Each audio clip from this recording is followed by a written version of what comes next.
ñu généré ko incha allah rabbi lépp dina baax.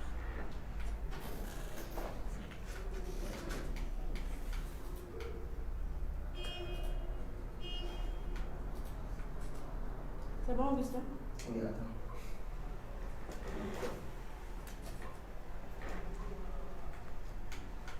waa groupe bi waxuma ak ñoom de. commencé nga noonu. commencé dama ko lancé bàyyi ko noonu. ok dañuy commencé. ñoom dañuy soutenir aussi ay surtout ay jigéen lañ affaire jigéen. waaw c'est bien. c'est pour la bonne cause. voilà on fait pour la bonne cause. ok dañuy commencé am. Internaute Télé Dakar loolu may répété de internaute Télé Dakar yi ñu leen di nuyu. Sérieusement. 3 2 1 go. asalaamaaleykum internaute teledakar.com ñu ngi leen di nuyu di leen dalal tey ci seen plateau spécial bu ñu jagleel suñu sœur suñu lépp muy Aïssatou Kane. Aïssatou Kane ñëpp xam nañu histoire am ni mu demee woon depuis lors donc tey dañu ñëw def plateau spécial ñu ànd ci ak waa LCIS luttons contre l'indiscipline du Sénégal avec DJ Malick ñu ngi lay nuyu. Bonjour. Ça va bien. nekk aussi en direct sur LCIS di leen def un petit coucou Aïssatou ñu ngi lay nuyu. ñu ngi lay fay Nabou. yaa ngi si jàmm. maa ngi fi sant yàlla. alhamdulilah depuis comme ni ñu ko xamee depuis fan yii yëpp ñu ngi nekk di ko expliquer ci réseaux sociaux yi di relever waat kaawu Aïssatou bi comme nag mu ngi fi donc dañ koy bàyyi mu nuyoo expliquer waat un peu comment ça s'est passé après ñu soog a jublu ci laaj bi vas-y.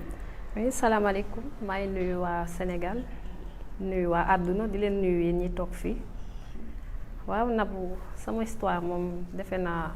ñëpp xam nañ ko léegi ci Sénégal ci àdduna bi aussi man maa ko dund à l'année 2007 bi ñuy waaj dugg 2008 donc ma nekkoon très jeune teel a marié wu je précise bien amoon 16 ans et demi 17 ans donc ma jël nekk en état de grossesse may dem di consulter wu à l'hôpital SAMU municipal bi nekk Liberté 6 may dem di suivre sama consultation foofu normalement awma woon benn problème ba ma toll ba 7 mois et demi ci la ma médecin bi ma doon suivre ne ma il faut ñu déclencher la parce que àttaloo grossesse bi donc ñu déclencher ma accoucher 7 mois et demi mu ñëw ak vie nekk jigéen ñu won ma ko amul woon benn feebar benn maladie lu dul problème de poids.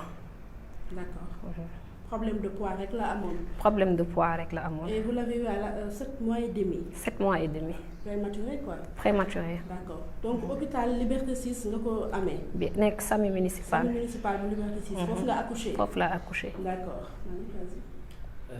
bi nga accouché Liberté 6 parce que ci sa yenn vidéo yi ñu gis ni Abass Ndao la ñu wax ni moom nga amoon problème naka la bébé bi def ba egg Abass Ndao. waaw comme à cette époque ba su ma juumulee ba fii may waxee ak yéen defe naa SAMU municipal amul couveuse donc période boobu noonu ñoom ñoo ko jël ñu yóbbu ñuy vérifier di vérifier ci dëkk bi ban hôpital moo am couveuse bu libre donc ñu am accès finalement à Abass Ndao ñu yóbbu xale bi foofu ñu defal ko premier soins yi waaw. mais bi ngay dem Abass Ndao kan moo naka la xale bi demee dañ la boole yàgg moom wala de ambulance moo ko yóbbu. comment est-ce que gis nga yow yóbbu xale bi. man maa ngi woon ci hôpital bi ma accouché génnuma mais bi ñuy yóbbu xale bi ambulance su SAMU lañ ko dugal mu boole kook sama sœur ak sama cousine ñoom ñoo ànd ak moom. ñuy rechercher à travers sama benn oncle boo xam ne pharmacien la.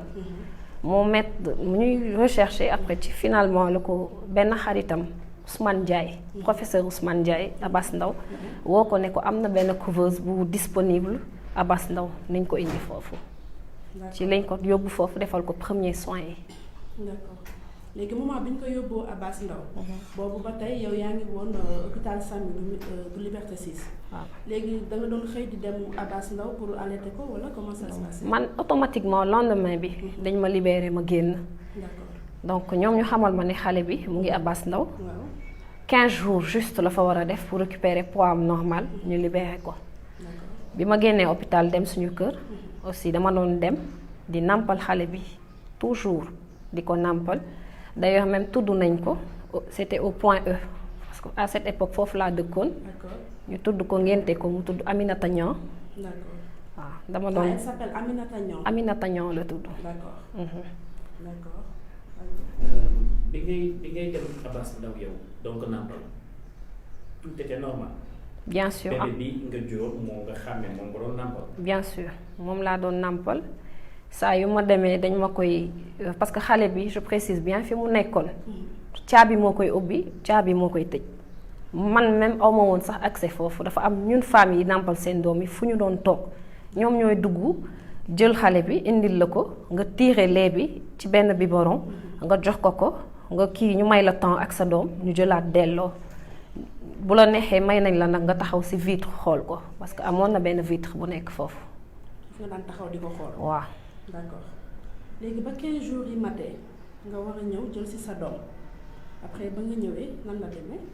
waaw balaa comme dañ ma ne woon 15 jours la waroon def foofu donc 14e jour bi c'était un vendredi. ci laa dem comme d'habitude pour nàmpal ko donc femme bi benn mère donc d'ailleurs sax mënuma fàtte visage am waaw. ma dem ma ne ko dama ñëw comme d'habitude pour nàmpal xale bi mu ne ma tey mënuloo ko gis ma ne ko lan moo ko waral mu ne ma mënuloo ko gis mu insisté mu ne ma xale bi dafa am problème respiration tey ma ne ko ah bon donc may ma taxaw ci vitre bi ma xool ko sax au moins mère bi insisté ne ma mënul nekk demal nga njibi nga woo ki papay xale bi donc ci laa insisté mu insisté ñu xaw a jàppante ma daal di ñibbi ci yoon bi ci laa woo papa xale bi wax ko donc moom mu jóge fi mu nekkoon bureau fi mu doon liggéeyee ak sama nijaay ñu dem directement Abass Ndao pour vérifier lan mooy problème bi donc bi ñu demee mère bi ma wax ne que xale bi dafa am problème respiration moo leen wax ne xale bi dafa décédé mais comme il était 19h instant boobu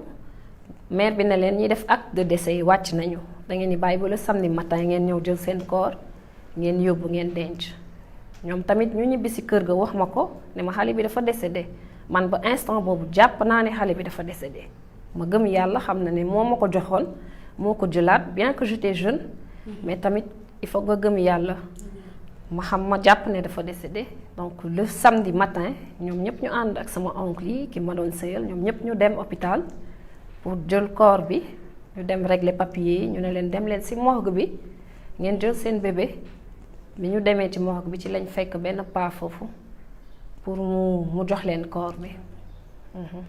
d'accord mère bi la wax que ni xale bi dafa décédé mère bi foofu la liggéeyee. foofu lay liggéeyee yàgg naa ko fa fekk su ma doon dem di nàmpal. foofu nga ko doon gis chaque jour. non pas chaque jour xam nga boo demee di nàmpal tey da ngay gis kii suba nga gis kële. mais moom xàmmee naa ko bien sûr. foofu lay liggéeyee. waaw d'accord.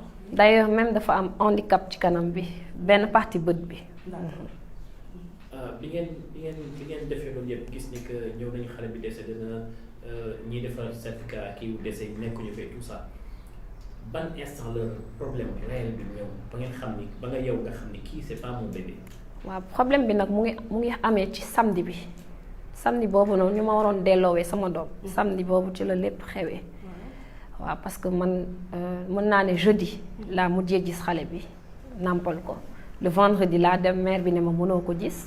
parce que dafa décédé moom la wax sama ex jëkkër bi le samedi ci la famille bi dem pour jël corps bi donc bi ñu demee paa bi accueillir leen génneel leen bébé bi benn bébé bu ñu jël ci bracelet xale bi dañ ci loxo xale bi dañ ci def benn bracelet bind sama tur ak turu papay xale bi bi ñu xëccee ñu paa bi génne ko ñu teg ko ci table bi donc comme je précise bien xale bi ñu koy ngénte kenn watu ko dañ ko tudd ak coton parce que médecin bi moo joxe ordre boobu wax ne dafa tuuti kenn mënu ko wat donc bi ñu vérifié ñu gis paa bi génnee bébé bi teg ko ci table bi donc remarque bi sama famille njëkk def mooy xale boobu dañ ko wat te man sama doom kenn wattu ko benn deuxièmement xale boobu nekkul bébé prématuré mat na nekk na ay 3 mois 2 mois et demi troisième remarque bi ñu def mooy xam nga ngeen baal ma ci kàddu bi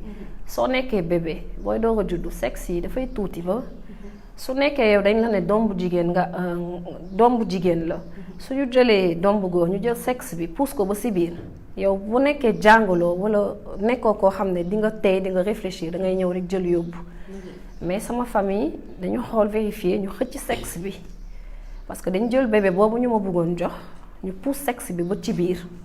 muy bébé bu góor. muy bébé bu góor ñu xëcc sexe bi mu nekk góor sama nijaay ne leen non non kii du suñu doom. donc ñu vérifier sama nijaay ne paa bi nañu def nànk ñu vérifier morgue bi yépp peut-être dañ def erreur ñu vérifier yàlla def ne jour boobu amul benn néew bu jigéen muy mag di xale. donc ñu paa bi ne leen da ngeen di dem direction ngeen régler ko parce que man sama liggéey morgue bi rek la ci la problème bi ñëwee sama famille yi commencé di ñëw ak yenn télé yi yenn rajo yi ñu ñëw ñu daw def plainte police 4e comme moom moo takkaloo woon ak Abass Ndao à cette époque donc ñoom tam ñu ñëw mais je précise bien que police bi muy ñëw am na ci famille yi ñu dawaat ci morgue bi changer bracelet xale bi ñu bindoon sama tur ak turu papaam def ci beneen turu famille soit disant que erreur médicale la sama bos xamuñu fan la nekk. famille ñoo daw dem def loolu. effectivement police di ñëw. waaw. est-ce que police jot na leen interroger bien vrai que xëy na doo fekkee soo enquête am mais est-ce que jot nga ci am ay nouvelles ndax interroger nañ ne femme yooyu ñi fa nekkoon 48 heures avant ñi fa nekkoon 48 heures après est-ce que aussi police jot na jël enregistré naissance yi nga xam ne moo am 48 heures avant ak 48 heures après. waa xam nga police bi mu ñëwee bi mu nee waa hôpital bi génne leen registre hôpital bi ñu vérifier xëy na da ngeen juum erreur la dañoo bañ ñu ne duñ ko génne parce que secret médical la duñ ko génne police insisté na et tout ñu ne duñ ko génne donc may dem di wuyu ji police enquête bi ñu may enquête di ma enquête téyewoon nañ quelques femmes gisuma nag visage yi ñu téyewoon mais wax nañ ma ne téyewoon nañu quelques femmes mais juste 24 heures de temps soit disant que dafa am woote ne nañ leen libéré. ci lañ leen libéré waaw dañu woote ñu ne nañ leen libéré. waaw ba tey mënum xaw ma nag kan la mais loolu laa dégg 24 heures yi sax est-ce que mat na. defuñu 24 heures ci police bi. non ñu libéré leen. waaw police su 4e. d'accord ok léegi bañ leen libéré ba pare yow bébé dégg naa ci kii nga ne dañu indi bébé jox la ne la sa doom a ngi nii.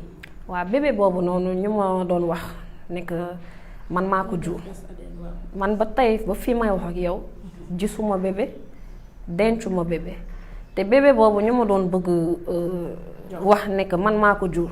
defal nañ ma ci test ADN yi test yi joxe ne juruma ko. ku fay test yi ñoom wala yow. bon du ñun je pense que ñoom la ak procureur waaw.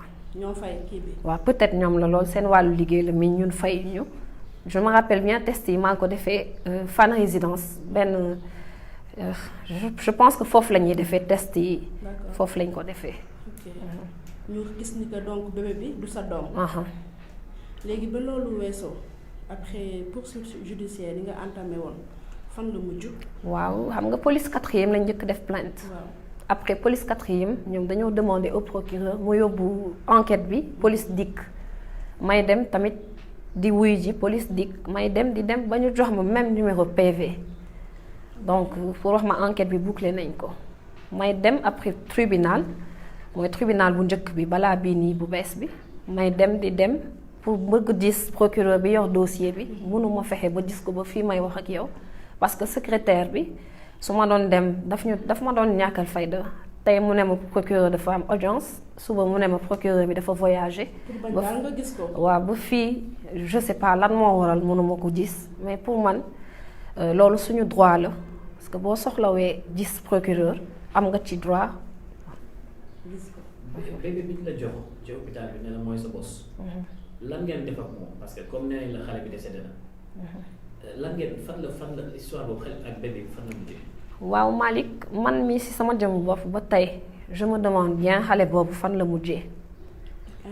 ana ay parents moom question boobu dama koy posé wu toujours te pour man police tamit waroon na def enquête boobu ñu xool ñan ñoo jur xale boobu ana ay parents moom ak ba fii may wax ak yow est-ce que jox nañ ko beneen famille ñu suul ko wala suuluñu ko wala est-ce que xale bi mu ngi hôpital toujours xaw ma parce que man depuis boobu ba tey Abass Ndao romb rek laa ci am aw ma fa accès. donc il se peut que yow sa doom mi ngi en vie. waaw man personnellement diggante ndey ak doom man dama jàpp personnellement ni sama doom moo ngi dund parce que gisuma koor dencuma dara donte bu nekkoon biñ ma nee dafa décédé jox nañ ma sama doom ne ma demal nga suul mu leer ma ne lii sama doom la ma dem denc ko mu leer ma ne fii lañ ko denc ñu koy ñaanal d'accord mais jotuma koor jotuma dara donc xel mënul nangu ne que dafa décédé. ndax amoon na parce que nee nga dem nga police quatrième ñoo géré woon cas bi. bi ñu fa jógee yóbbu nañ ko dikk. parce que dafa cas bi dafa diisoon ci ñoom. est-ce que amoon na ñu ngi doon jàppale genre avocat wala yeneen. waaw maître Ousmane Seye moom moo volontaire woon. pour jàppale la. pour jël dossier bi en charge moom moo ko jëloon ci moom laa doon dem bureau moo yoroon papier yépp d'ailleurs donc tout le temps dañ doon dem di dem mu naan ñu ñoo ngi ci Aïssatou maa ngi ci dossier bi maa ngi ci bind naa procureur lettre def nañ plainte au niveau du tribunal aussi waaw ba fii may wax ak yow maître musul toog woo ma ne ma Aïssatou dossier bi fii la toll wala fee la toll. déggatoo ko. non man maay dem toujours. man maay dem même chose la lay wax. même chose 2018 laa fa mujjee demaat pour récupérer dossier yi pour jox ko waa femme AJS parce que dañ pare woon pour jàppale ma. mais moitié dossier yi la ma jox yeneen moitié yi mu ngi moom toujours. en tout cas c'est compliqué hein. c'est un truc boo xam ne c'est bizarre parce que c'est un corps benn bakkan en fait xale la nit la. bu réer. c'est pas un micro wala benn caméra wala leneen donc je pense que justice sénégalaise boo mën a def li nga xam ne moom moo war. parce que 2007 ba léegi je pense que ça fait 13 ans. ce cas devait être résolu depuis longtemps. Bon je sais pas lan nga ñuy wax ñun ñii lan leen dundee. voilà en fait tu as le soutien de son papa. waaw papay xale bi comme ni ma la ko waxee sànq na bu mag moom jamono bi sëyatuñu. depuis 2012. mais daan na ma jàppale ci commencement dossier bi biñ ci nekkee dëgg mais 2010 la ci gëj a wax donc fi mu nekk ni je suis la seule à me battre ci dossier bi ak yenn bonne volonté yi kon yéen ak yeneen nit yu may jàppale vraiment mais xam nga Sénégal moom comme ni ñuy wax man doo xam sax lan damay dem ba ne xanaa ils sont tous corrompus. parce que foo xalaat fu ne dem naa fa boo xoolee ci internet bi di nga gis vidéo yu bari def naa ko ci télé yu bari rajo yu bari ak comme genre seen plateau yi aussi mais ba tey musuma toog ñu woo ma ne ma Aïssatou ñëwal procureur wax na lii wala police wax na lii wala non musul am. directeur bu hôpital Abass Ndao au temps 2007 bi n'est-ce pas yaa ngi koy rappelé wu. waaw à cette époque directeur Abass Ndao bi mu ngi tuddoon Mourad Dieye. moom moo nekkoon Mourad Dieye moom moo nekkoon directeur hôpital bi crèche bi ki nga xam ne moom moo recevoir sama bébé bi mu ngi tudd professeur Ousmane Ndiaye d'ailleurs même ñoo dëkkandoo woon Point E man ak moom c'est un oncle pour moi pour man waroon na ma war a mën a taxawu ci dossier bii nii ci koo xam ne sa kanam la juddoo mais dara musuma woo musu ci wax. au final doo comprendre ban genre de situation la. donc kenn mënul comprendre vraiment c'est triste. c'est en fait je pense qu'il y a beaucoup de choses yoo xam ni peut-être que je dis bien peut-être que police dafa deful liggéeyam benn côté parce qu'il y a beaucoup de choses yoo xam waroon nañu ko xool. ci yoon boo ñëwee nga ne dama bëgg a xool registre bi ñu juddu woon 48 heures avant 48 heures après nee nañ la que yii c'est des dossiers yoo xam ni c'est confidentiel. automatiquement procureur. moom mooy joxe ordre ñu joxe papier yooyu noonu parce que police bu soxlaa wala yoon soxla ñëpp da nga war a joxe information sinon da nga nekk complot wala complice ci li nga xam ni am na. effectivement donc je pense que ci dëkk bi rek bon police bi war na gën a bàyyi xel ci kaay bi parce que mën na daal ku nekk lii ko dal mën na ma dal man mën na dal keneen donc c'est des choses yoo xam ne ñun ñi nga xam ñi ngi peut-être des porteurs de voix nekk ci médias et tout ça on doit en parler. peut-être que ci à travers cette émission am na ku ñuy seetaan koo xam ne dina ne je vais aider cette femme wala des avocats wala association juge. aussi daam yi ci nekkoon en 2007 li nga xam ne fekkee woon nañ cas bi xam nga 2007 ba léegi 13 ans war nañu màgget wala ñu nekk ci laneen ñu dellu seen xel si yàlla xam ni yàlla am na lu ci mënti am rek ñu wax ko femme bi ñu seet si seen diggante ak yàlla daal parce que depuis tout ce temps aussi lu ci mënti am rek ñu wax ko parce que métti na aussi jur dafa métti vraiment delloo leen doomu jàmbur lu ci mënti am aussi wax leen ko quoi nit ki xam lu muy def. et puis sur les réseaux te sociaux c'est pas son seul cas. waaw maa ngi ko doon gis. c'est pas son seul cas. il y en a apparemment beaucoup. ba mu souligner kaawam y a d'autres personnes yu waxaat même chose. te c'est sur que à propos du même hôpital. même hôpital cas bi mu dund. donc reste à savoir est-ce que waruñu def enquête aussi si hôpital boobu ñu xool en réalité ce qu'il en est. c'est quoi le problème au juste ay xale yu réer ak doom yu ñu kii aussi c'est un sujet problème la te il faut que aussi autorités yi jël ci seen matuwaay il faut que responsabilité vraiment ñu partager ko ku ci nekk li la war nga def ko. le mot de la fin bref vraiment. tey boo doon yónnee message sénégalais yi loolu la ñu wax parce que tey je pense que ak li nga wax ni yëpp du ma ne je pense que je suis à 100% sûr que am nga envie de retrouver sa doom tey. bien sûr. boo doon lancer message pour am dimbal fenn fan nga koy jublu kan ngay waxal tey. waaw xanaa di sama premier message mooy justice bi surtout justice bi nañ ma jàppale ci dossier bi nii parce que lii du cas bu ndaw dafa nekk loo xam ne dafa ma nar a topp ba keroog may jëm mag ba keroog may dee tant que lii dara leeru si je serai jamais tranquille duma tranquille parce que lii taaw la bien que am naa yeneen doom macha allah mais kii sama taaw la moom moo ma xamal àdduna moo ma xamal amuru doom voilà vraiment di sàkku ci yéen ñaan ngeen jàppale ma même bu dee dañuy defaat ubbiwaat enquête bi ñu ubbiwaat ko toppaat lii waaw. ñu delloo ko doomam. je pense que c'est le mot de la fin Malick ñu remercier waa luttons contre l'indiscipline du Sénégal. Au Sénégal. Je précise waaw je parle sous le contrôle de DJ Malick ñu koy remercier aussi pour sa disponibilité vraiment ba mu yëgee affaire bi ba tey ñu ngi ciy woote di ci dox di ci wax. lépp rek pour que incha allah rabi yàlla def ci daal. incha allah ci bëgg. c'était en direct sur teledakar.com ñu ngi leen di gërëm di leen sant vraiment di leen wax ba beneen yoon j'espère que pas pour cas yu mel nii incha allah merci.